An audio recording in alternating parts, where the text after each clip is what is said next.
तुम्ही जेव्हा मुलांचं ब्रिंगिंग अप कराल, तेव्हा तुम्ही मुलगी वेगळी, मुलगा वेगळा असं वाढवू नका त्यांना. They are really equal. कोणी जास्ती, कोणी कमी असं नसतं. सगळे सारखे असतात.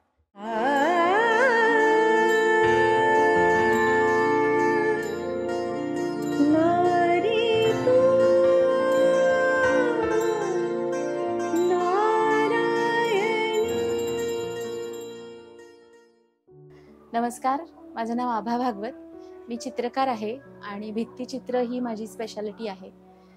भित्तिचित्रांकडे वळण्याच्या आधी मी नृत्य शिकले, संगीत शिकले आणि चित्रकलाही सायमल्टेनियसली शिकले.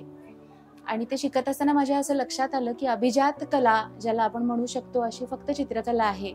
नृत्य आणि संगीतामध्ये जो खूप पारंपरिक भाग येतो तो आपल्याला अभिजात कलांमध्ये गाळता येतो, मॉडर्न आर्टमध्ये आपल्याला तो वगळता येतो. आणि माझी टेंडन्सी अशी होती की मला मॉडर्न गोष्टी खूप आवडतात, समकालीन गोष्टी आवडतात. आत्ताची माणसं समजून घेऊन त्यांच्या काय गरजा आहेत, समाजाच्या काय गरजा आहेत ह्या समजून घेऊन त्याप्रमाणे स्वतःला मॉड्युलेट करण्याची माझी क्षमता आहे असं माझ्या लक्षात आलं. पुढे मी इंडॉलॉजीमध्ये मास्टर्स केलं. त्याच्यात मंदिरांचा, शिल्पशास्त्राचा अभ्यास होता, पुरातन गोष्टींचा अभ्यास होता, भारत कसा घडला ह्याचा अभ्यास होता. आणि त्या सगळ्यातून माझ्या लक्षात आलं की कला कशातून नेमक्या निर्माण झाल्या. आणि हा प्रवास खरा इतका मोठा आहे की अजूनही मला ते सगळं समजलंय असं वाटत नाही. भित्तिचित्रांच्या माध्यमातून मी अजून ते समजून घेत असते. एका बाजूला अभ्यास चालू असतो आणि हा प्रवास अखंड चालूच राहील शेवटपर्यंत असं वाटतं. पुढे मी मास्टर्स इन फाईन आर्ट्स केलं आणि ते मी अमेरिकेत जाऊन केलं. तेव्हा कॉम्प्युटर आर्ट्स हा माझा फोकस असला तरी सुद्धा फाईन आर्ट्सकडे माझा कायम ओढा होता. मॉडर्न टेक्नॉलॉजीज शिकणं हे आर्टिस्टच्या दृष्टीने अत्यंत महत्त्वाचं होतं, म्हणून कॉम्प्युटर आर्ट्स मला समजून घ्यायचंच होतं चांगलं. I was a very good animator. Animation film जी मी केली 2000 साली त्याला मला बरीच अवॉर्ड्स मिळाली इंटरनॅशनल. पण त्यानंतर मला जेव्हा मुलं झाली तेव्हा माझ्या लक्षात आलं की अरे मुलांबरोबर वेळ घालवणे इतकी सुंदर गोष्टच नाही. आणि त्याच्यातूनच भित्तिचित्रांचा जन्म झाला. माझी मुलं जेव्हा भिंतीवर घरात चित्र काढायची तेव्हा असं मला वाटायचं की इतकं आनंद देणारी ही गोष्ट आहे की त्याच्यातून काहीतरी मोठं तयार होऊ शकतं. मग त्यांना बरोबर घेऊन गायडेड चित्र सुरू केली आणि गायडेड चित्र वेगळ्या वेगळ्या ठिकाणी करता करता त्याला इतकं मोठं स्वरूप आलं की आता भारतभरामध्ये 500 भित्तिचित्र माझी झाली आहेत आणि अख्ख्या जगामधून लोक ते अप्रिशिएट करतात. आणि त्यांनाही वाटतं की हे स्किल आपल्यातही यावं आणि सर्वसामान्य माणसांना घेऊन त्यांच्या आयुष्यातला कंटेंट भिंतीवरती कसा उतरवता येईल ह्याच्यासाठी ते प्रयत्न करत असतात. जेव्हा छोटी मुलं आणि मोठी माणसं एकत्र चित्र काढतात तेव्हा मोठ्या माणसांचे खूप असे बंदिस्त कोपरे कुठेतरी तयार झालेले असतात. ते असं सहज म्हणून जातात की नाही नाही मी तर काय 30 वर्षात चित्र काढली नाहीत, मला तर काय चित्र काढताच येत नाहीत. किंवा आत्ताच बाहेर मी एकांशी बोलत होते आणि ते मला म्हणले की आम्ही चित्र कशी काढतो तुम्ही बघितलं तर म्हणाल की नाही नाही तुम्ही काढू नका हा. तर दिस इज नॉट ट्रू.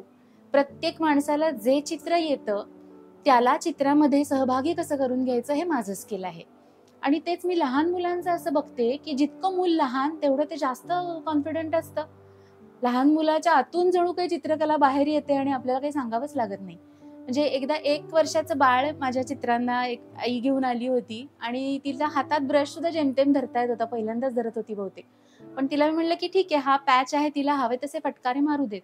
आणि त्या फटकाऱ्यांचं इतकं सुरेख टेक्स्चर झालं की आम्ही ते तसंच ठेवलं आणि त्याला फक्त एक बॉर्डर दिली आणि त्यातून एक सुंदर चित्र तयार झालं आणि मोठ्या चित्राचा तिला भाग होता आलं. तर हे असं इन्कॉर्पोरेट करून घेते मी सगळ्यांना. माझा रंगजा नावाचा स्ट्रीट आर्ट ग्रुप आहे.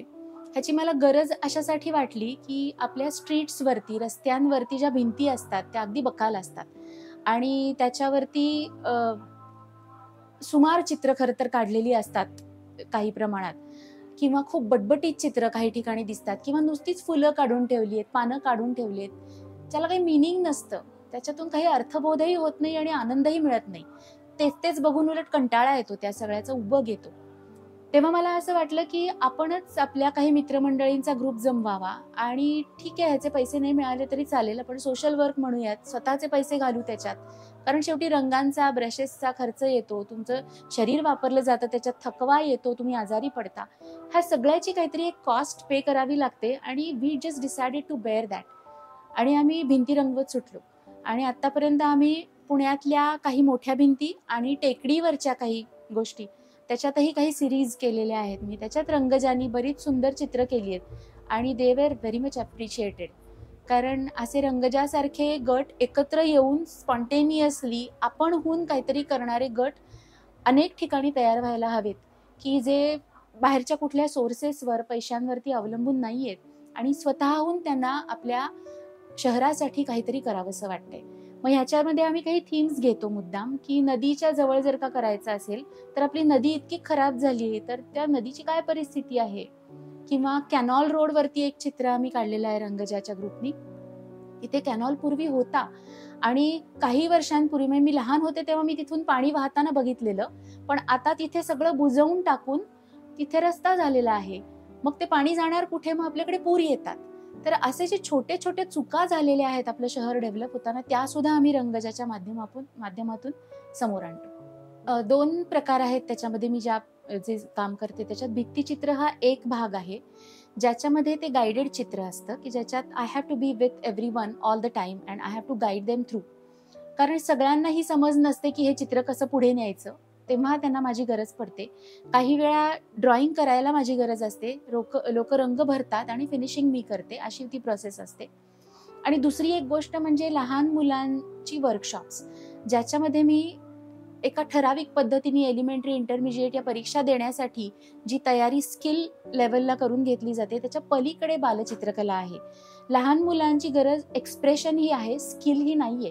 त्यामुळे त्यांना त्याच्यातून एक्सप्रेस करता यावं ह्याच्यासाठी लहान मुलांच्या कार्यशाळा मी घेते आणि त्याच्यातून आम्ही कलोपचार कसा वापरायचा हेही प्रॅक्टिकली आम्ही करून बघतो.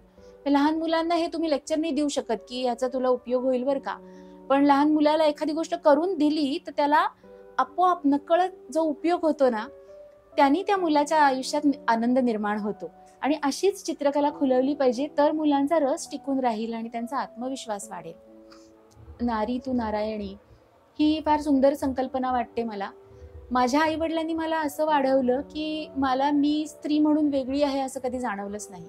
माझा भाऊ आहे मोठा, तो आणि मी अत्यंत इक्वल आहोत आणि तो अतिशय हुशार आणि मी शाळेतल्या अभ्यासात ढ, पण कलांमध्ये मला गती, आणि तरी सुद्धा आमची कधी कंपॅरिझन केली गेली नाही.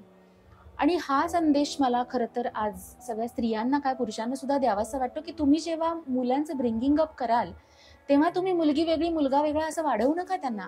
They are really equal. कोणी जास्ती कोणी कमी असं नसतं, सगळे सारखे असतात. आणि त्यामुळे हे लक्षात आणून घ्यायची आज गरज निर्माण झालेली आहे आजच्या काळात सुद्धा.